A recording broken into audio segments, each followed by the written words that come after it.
We are in Stewardship Month, and it can be a little bit uncomfortable sometimes to talk about money.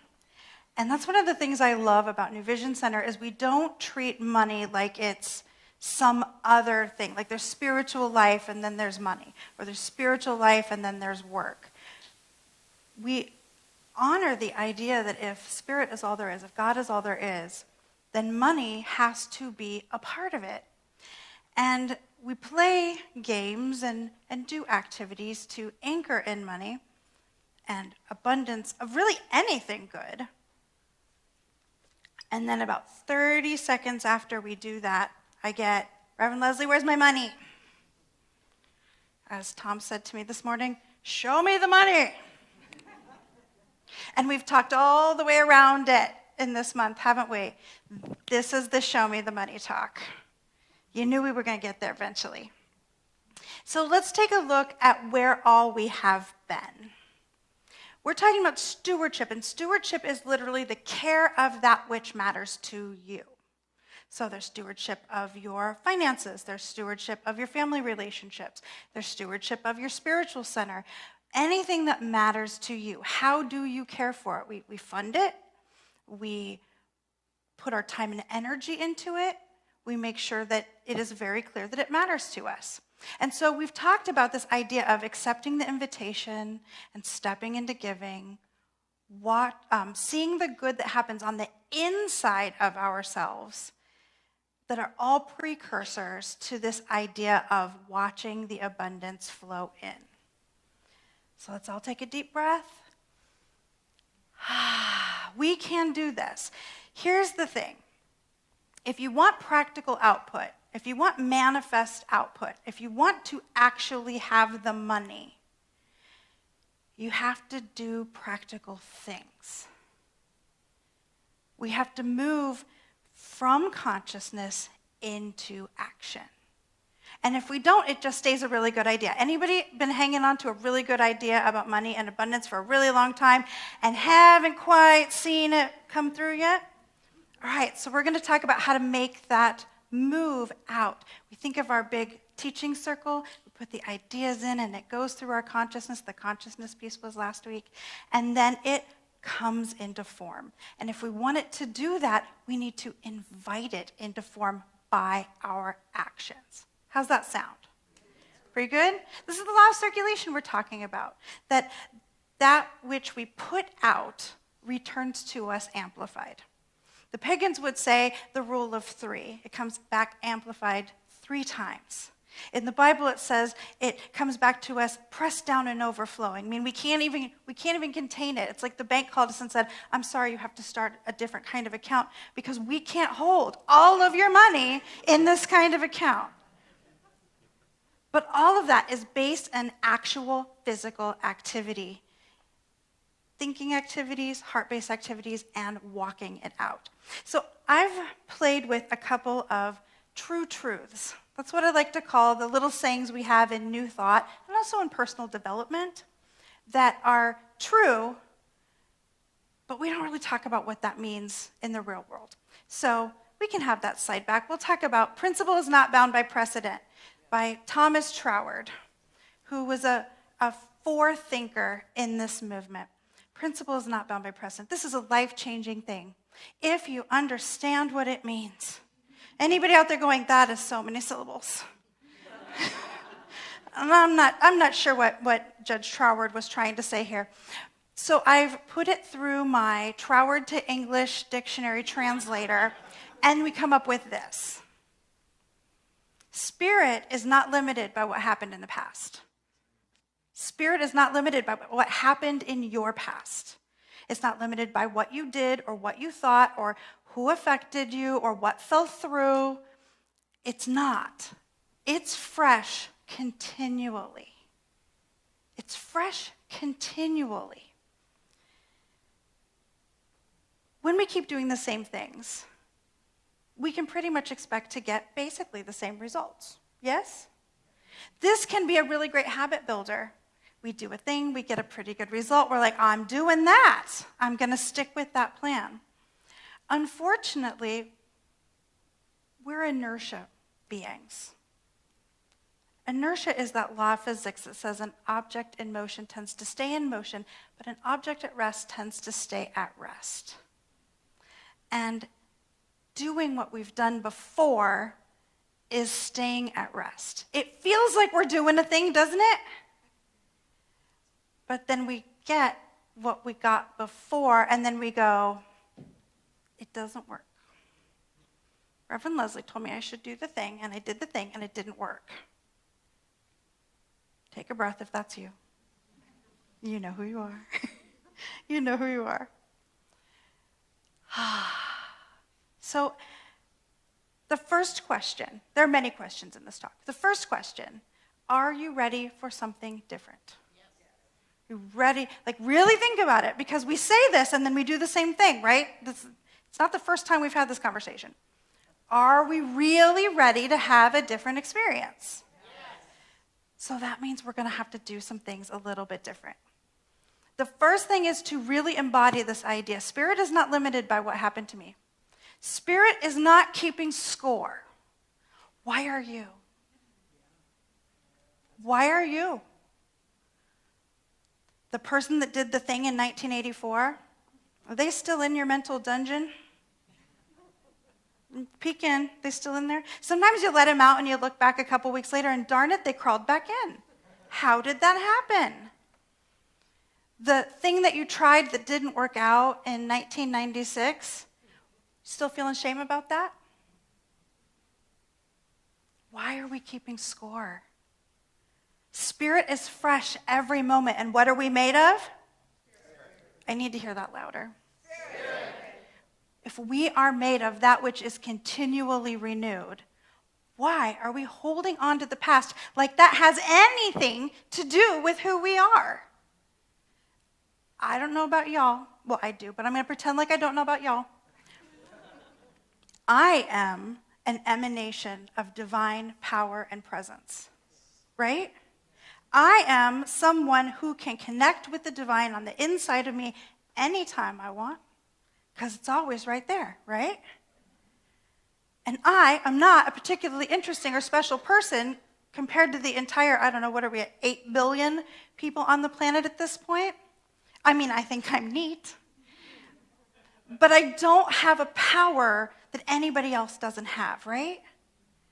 So why am I pretending? Why are we pretending? Like what happened last month, last year, last job, last attempt means anything about right now. So this is action number 1. We're going to forgive. We're going to let it go. So if you are ready to play this game with me, I invite you to close your eyes or soften your gaze. And imagine in front of you the most beautiful bonfire. It has the best bonfire smells. You can hear the crackling, you know, when the wood gets just that certain amount hot and there's that pop sound. You can feel the warmth. And as you look into your lap, you realize there are index cards in your lap. And on each index card is a time that something financial or some abundance thing you sought didn't work out. Somebody did a thing or didn't do a thing. Or you took a chance that didn't roll through. Or something got hard. You have your cards? One by one, I want you to look at a card and throw it in the fire. Look at a card and throw it in the fire. Look at a card and throw it in the fire. We don't need these things to affect us in the now. They are no longer so. And we let it be. And when you have run out of cards, I invite you to just bring your attention back into this physical space and take a breath. See, there are 3 ways we can be in this stepping forward in abundance. We can be in the good now, holding the manifestation. We can be in the expectancy of good, inviting the manifestation.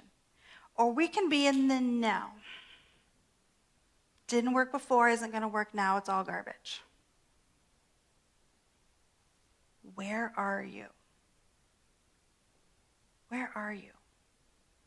Every time we let that story come through our mind about the time that that certain boss did the thing, or I didn't get the promotion, or I thought I was going to get an inheritance and it didn't come through, whatever your story is, every time we retell and re-anchor into that story, we are in the know.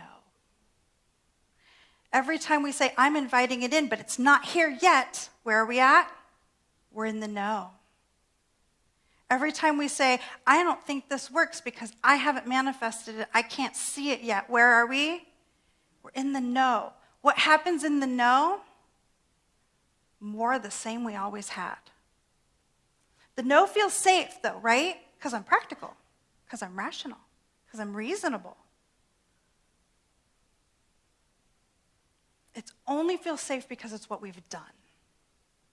But we deserve better than what we've done. We deserve better than what we've had because we are expressions of the divine. The allness of life itself lives in and through and as each one of us.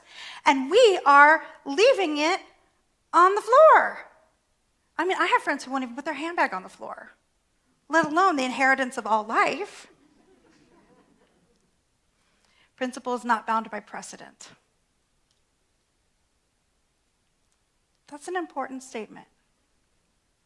The next one we're going to play with is what you focus on expands. Everybody's heard this one, right? What you focus on expands. It's a nice classic, not that quote, but we'll get to that quote. It's a nice classic way of saying when you pay attention to what you want, more of that is invited into your experience. And when you pay attention to what you don't want, guess what? More of that is invited into your experience. Simple, but not easy. Simple, but not easy. But Reverend Lezli, you say, that they do that a lot. But Reverend Lezli, you say, I did my affirmations and I still don't have my cookie. I still don't have my thing that I seek. All right, more questions. You guys are going to come to really, really enjoy these questions. You do your affirmations. Do you think positively more often than you think negatively? Think about how often the happens in your head. Because here's the deal, friends. The unconscious thoughts count almost as much as the conscious ones. Almost. There's little edge to the conscious ones. But if we consciously do our affirmations, say we're in Reverend Karen's class and we're serious and we're doing our affirmations 100 times a day. Maybe it's one of Reverend Karen Russo's really good affirmations too. And then the rest of my day, I'm thinking, I still don't have my money. I said, I don't know, I'm taking this class and it hasn't worked out yet, and I don't have the thing, and I really need the thing, and I want the thing, and I don't have the thing, and I'm not sure that this is really going to work, and why am I spending my time on this? Is anybody even going to know if I did my affirmations? I mean, Reverend Karen can't see in my brain to find out, and the thoughts go, and the thoughts go, and the thoughts go. It's just me, right? Good to hear it. I'll talk to the one or two other people who might be able to relate to me. The thoughts are going, the thoughts are going, the thoughts are going, and all of that is canceling out the affirmations. Because this is an averages game. It's a numbers game. You know me. I love statistics. Woo, statistics. I don't know that anybody's ever cheered for my statistics obsession before. It's a numbers game. Is the crux of your energy focused on the positive, or is your crux of your energy focused on all the reasons it's going to fail and they're all going to laugh at us?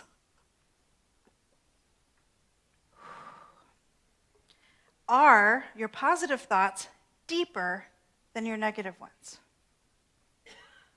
Meaning, do you really believe them, or are you just saying it? Oh. Their face got very serious over here for a moment. Are they deeper? Are they more anchored? Is it enough of your life that you feel like there is a serious opportunity for shift? Or is it a check the box?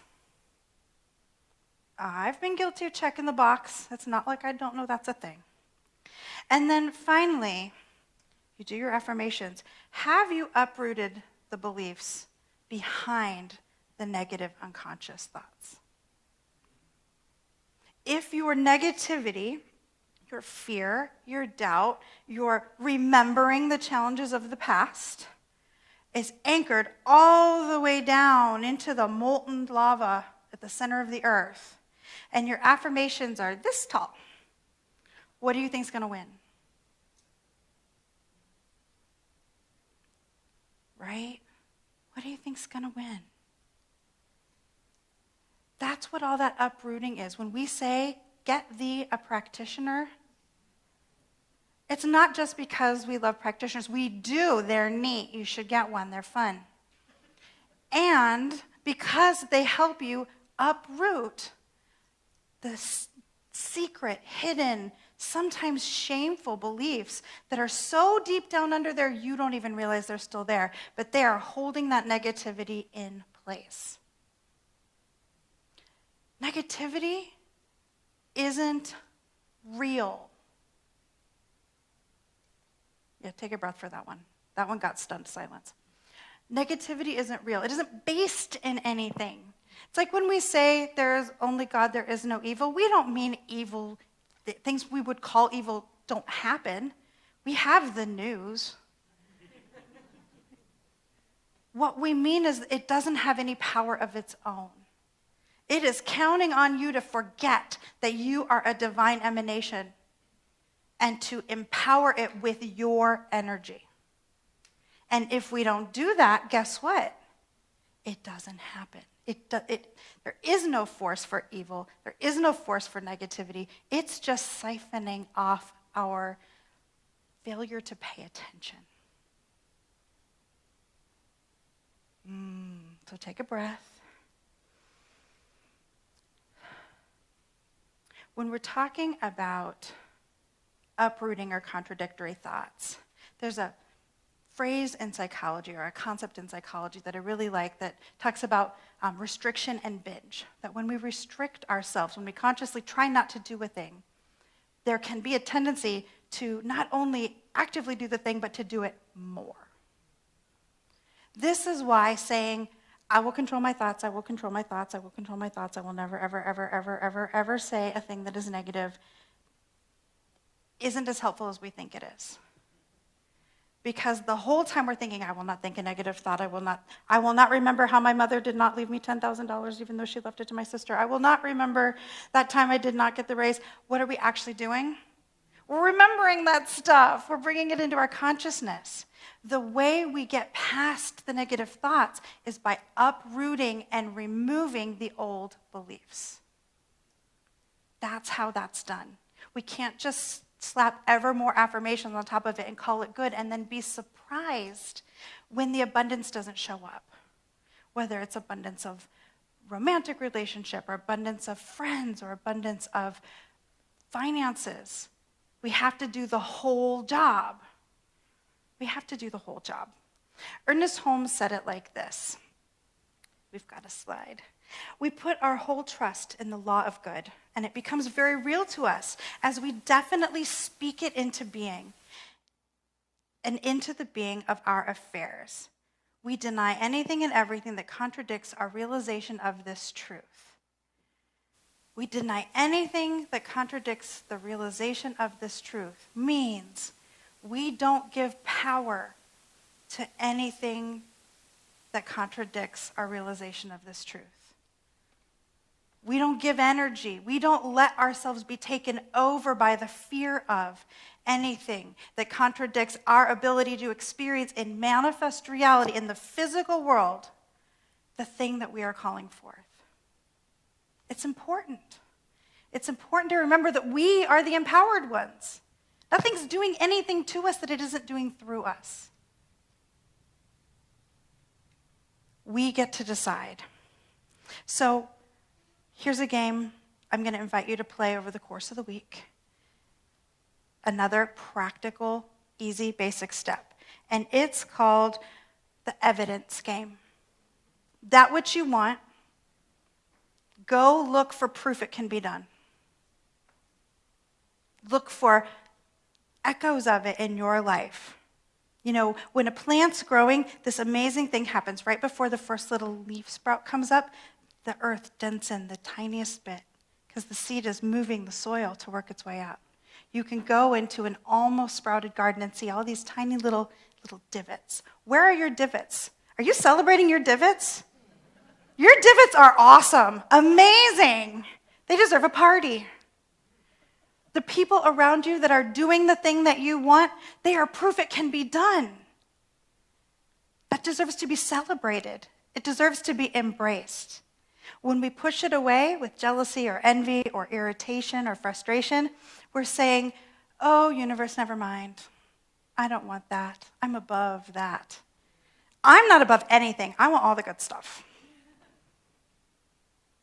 And you deserve that too. What you focus on expands. And the final one of my favorites, you've heard me say it before. The universe doesn't give you what you want. It gives you what you are. It's not a reward, it's a reflection.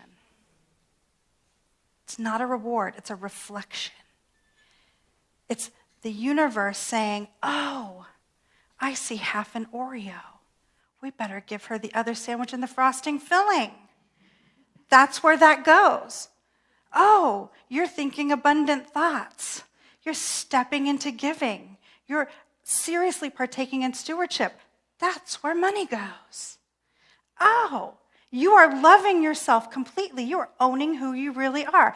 That's where powerful purpose goes. That's how the universe works. And like I said last week, we didn't create this idea. Science of Mind didn't. New Vision didn't. Ernest Holmes didn't. This is a law of the universe that has been in place for time immemorial and will be here long after we are all gone.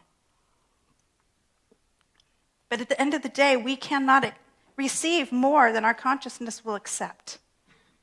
And doing this work opens us up to receive more, but we have to do the work. And how do you do the work? So good, but we can do it better. And how do we do the work? Daily substantial spiritual practice. With the support and help and love of a professional, licensed practitioner. Yes. I've had people say, but I shouldn't need a practitioner. I can figure it out. I've read the same books you've read. You're right. You have read the same books I've read. We've all read the same books. But there is something magical about somebody who doesn't have the attachments you have to your stuff. I don't even know about that boss that did the thing in 1987. I just see you. Maureen doesn't know about the business partner that absconded with the funds in 1994. She just sees you. Bill actively doesn't care what your story is about why you can't have it, but he can help you dig it out. He can help pull those roots out. We can't see it in our own life. We have blind spots in our own life. And that's true of everybody. That's true of Reverend Karen and myself. It's true of everybody. But somebody else can. And we have this whole team of people that are trained to walk you through it. Call them. Make an appointment. Pray with them after service. They want you to have the life you deserve. I want you to have the life you deserve. I think you want you to have the life you deserve. Could it be true? If you want to be abundant where you can. Be abundant where you can. Share where you can. If you have money to share, share it. If you have a tiny bit of money to share, share a tiny bit. Everything adds up. If you have time, share it. If you have passion, share it. If you have skills, share them. That is putting up a big old sign in the universe saying, I am where goodness lives. Give it to me. Bring it on. Imagine what life looks like when we are open for the business of good, all the way open, you get to decide who you are. But then you have to be it. You have to really actually be it. So I have one more little process for you. If you feel called to close your eyes or soften your gaze one more time. Imagine or call to your consciousness the image or felt presence of a deeply prosperous person. Someone you know or someone you know of. Make it a real person. Ask yourself, how does that person behave? How do they show up in the world? What do they do with their good? Do they hoard it? Do they share it? Do they celebrate it? Are they embarrassed by it? What do they do with their good? If you were that person, what would you do? If you had more good than you could possibly know what to do with, what would you do? Are you ready to do today's version of that? Eyes can come open as feels comfortable. Are you ready to do today's version of that? Because manifestation is a verb.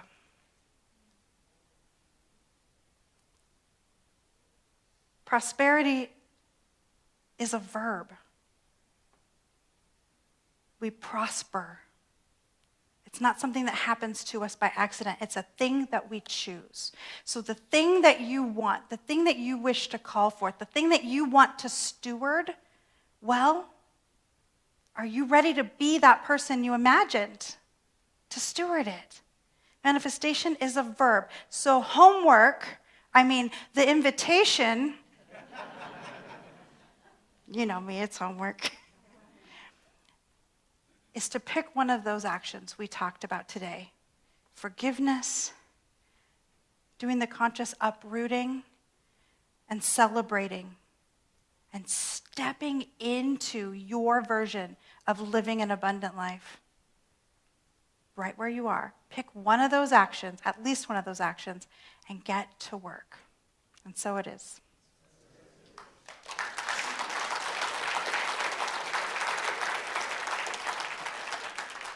All right, let's anchor this in with some prayer.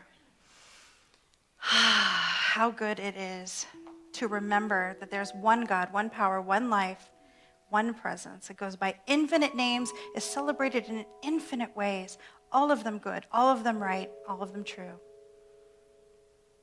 How good it is to remember that this thing that we call spirit or the divine mind or the beloved, that it is always right where we are. And everything that it is always right where we are. And its abundance is always right where we are. In a universe of infinite possibilities, here we are in the place of yes. And so I am so grateful to know that this presence is already working on whatever is on each heart and mind within the sound of my voice. That healings are happening, that forgiveness is unfolding, that excitement is building, that possibilities are opening up. And that this process continues forever because with every breath, it's an entire new universe. And so I just speak a blessing over every single beloved that can hear me, knowing Spirit is right here. Good is right here. Overflowing good. And I'm so grateful to know that truth. And so I just let it be. And so it is. So it is.